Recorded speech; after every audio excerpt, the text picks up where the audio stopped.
If your 1688 Chinese shopping app account got banned, consider to watch this video from beginning to the end and see what exactly you need to do right now in order to continue to shop cheap products from China using 1688 Chinese shopping app. Let me show you how. But before we dive into the tutorial, as you know me, my name is Rafi Yakub. I'm an importer and a procurement agent. If you want me to procure link on 1688, Taobao or Pinduoduo or Idlefish, or you want me to pay a Chinese supplier, or you want me to fund a Alipay account or your WeChat wallet, or you want me to teach you more about China importation business, consider to contact me on WhatsApp with the number in the description of this video. And don't forget to subscribe, turn on the notification bell for more useful tutorials like this. So with that being said, let's get started.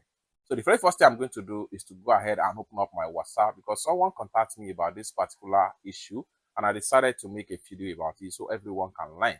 So I'm going to go ahead and open up my WhatsApp right here. I'm going to go ahead and click on this particular contact right here. So just like so. So this person contacts me right here. Hello, sir.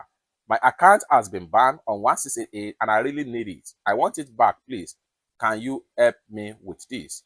So I had sent screenshot. Let me see the type of ban of your account. So just like what you see right there. Now they go ahead and make a short video. So let me quickly play the short video, then everyone can see.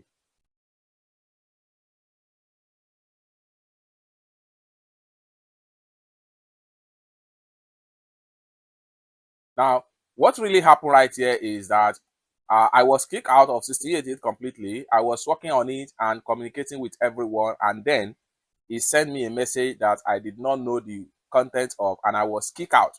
And as if I had never logged into 1688. I tried to re-register, and when I put the verification code they sent, it's saying your account has been restricted.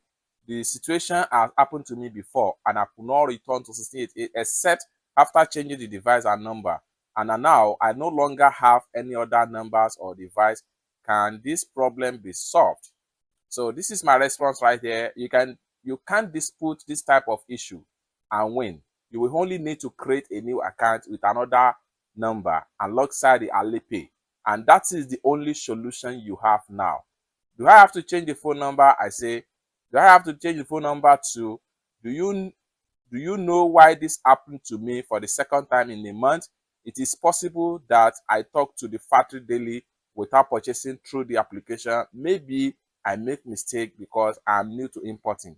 So is there an email address I can use to try to contact the company to recover my account? So this is my questions, and this is my question right here. What was your last message to the seller before you were logged out on 1688 app?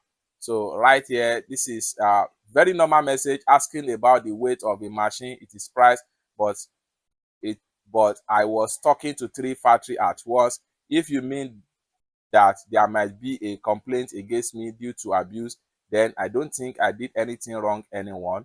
I speak with great respect to the factory. If recovering the account costs me money, I'm ready to pay. And this is what the response has to do.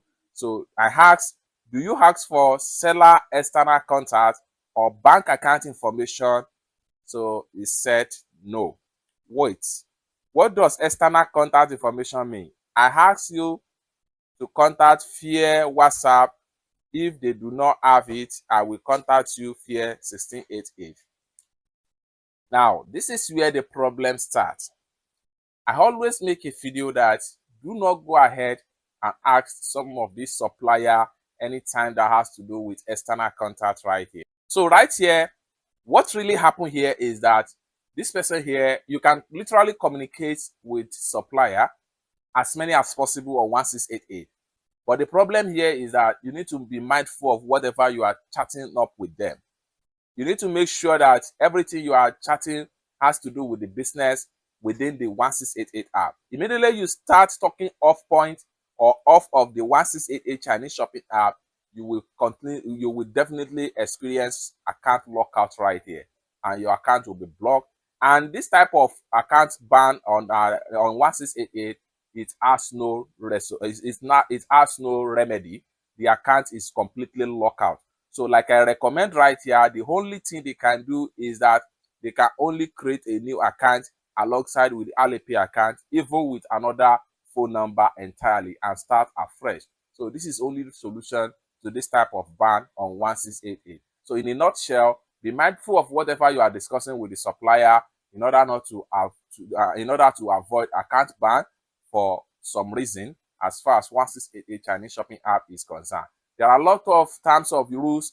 There are a lot of rules that guide user on 1688 Chinese shopping app that everyone needs to be aware of if you don't want to experience account ban on 1688. So if you still have questions for me as far as this particular tutorial is concerned, you can put your question in the comment section down below. Or better still, you can reach out to me on my WhatsApp for further question and answer or proper guide as far as your 1688 account Chinese shopping app is concerned. It's that simple. For more tutorial, tips and tricks on how to import, ship products from China using 1688 Chinese shopping app, consider to subscribe. And lastly but not the least, if you want me to exchange your RMB, or you want my procurement and shipping service, or you want my importation business training or YouTube coach, please let me know. You can reach out to me on my WhatsApp via the number in the description of this video. Thank you so much for watching, and I hope to see you in my next video. Bye for now.